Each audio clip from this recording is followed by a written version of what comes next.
Hey guys, SkyKiller97 here at SuperCloudGaming, and today I'm going to be talking about Ghost Rider, Spirit of Vengeance. Now, I know this movie is a little confusing. People are all like, oh, Nicolas Cage, he's back as the Ghost Rider, a sequel to the first movie, and it's not. But it's not a reboot either. It's, I guess, an alternate movie or something. I don't really know yet. I'm not even too sure. I saw it yesterday with I'm a Rockstar Panda 97, and got some mixed emotions about it.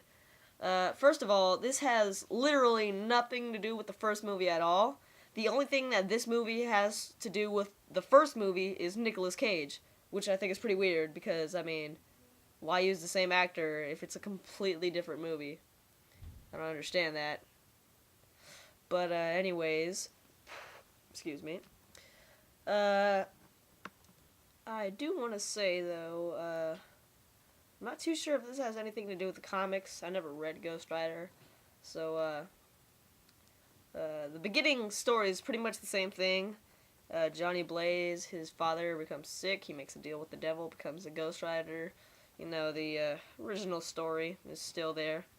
But they tell it in the opening, art cutscene that you'd find in Infamous or something. And, so I'm not really sure if this is actually better, more related to the comics than the first movie. Because, I don't know. Like I said, I haven't read the comics. But, this movie is, in many ways, better than the first one. First of all, it's more story-driven, which is kind of weird. Because, this movie's, based around some kid that he has to protect. And, if he protects him, then he'll be able to get rid of his Ghost Rider powers, which is pretty weird. In this movie, Johnny Blaze is basically like Bruce Banner. He knows that he's already the Ghost Rider, and he's just, trying to keep it in him, but if somebody messes with him, he's just letting it out, and he can't control it and all that stuff. And, so yeah, he's already the Ghost Rider in this movie, so it's not really an origin story. It's not a prequel. I wouldn't call it a sequel, though, because it has nothing to do with the first movie.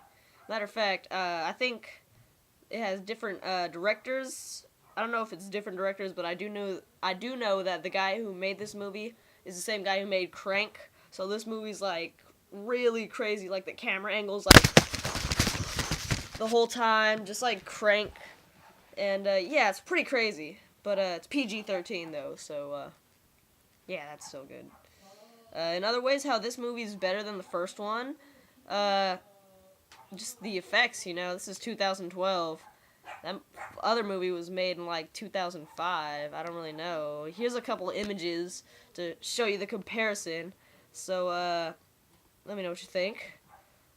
Here's just basically evidence that this picture right here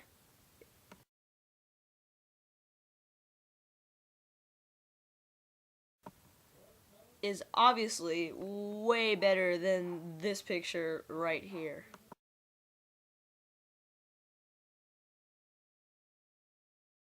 So yeah, as you can tell, the effects are better, just overall. But I think if you want a more Ghost Rider related movie, like a movie that's actually about Ghost Rider, you should probably go see the first one. But if you want a movie starring Ghost Rider, that's pretty cool, a lot of story, but I don't know if it has a lot to do with actually Ghost Rider, it just has him starring in the movie, then this is a pretty good movie too. I'm gonna be completely honest with you, they both suck anyways. They're not that great. There's obviously better movies out there, but for a Ghost Rider movie, I don't know, they're pretty good. I personally like the newest one, Spirit of Vengeance, better than the first one. Just because, I don't know, I like how this Ghost Rider looks now than the other one. And, oh, by the way, yes, I like how he can actually become Ghost Rider in the daytime on this one. I thought that was pretty stupid. I don't even know, like I said, I've read zero Ghost Rider comics, so I don't know if in the comics he can't even turn Ghost Rider in the daytime. So don't get mad at me if I say that's stupid. oh, that's what he does in the comics. I don't know. I haven't read the comics, but it's way better. Like I said, the effects of Ghost Rider in the daytime on his motorcycle is really cool. And his motorcycle is it's like an actual motorcycle that you'd see on the streets on here, not just like a giant chopper that like someone would just drive around. So they changed a lot of things, but I think it's for the better personally. But I don't know if it has anything to do with comics. Like I said, if you like stuff from the comics, you should probably go see the first movie if you haven't already. The only bad thing about that is the effects are terrible, as you saw from the picture. So, yeah. And I don't know if Nicolas Cage was the best actor to pick for a Ghost Rider movie, but, you know, yeah, that's it. I just wanted to clarify a few things about that. Also, Ghost Rider's flames turned blue at the end of the movie, and that was pretty retarded. I didn't like that. Yeah, I didn't like that at all. But anyways, that's it for this video. Be sure to rate, comment, and subscribe if you haven't already. And thanks for watching, guys. Later.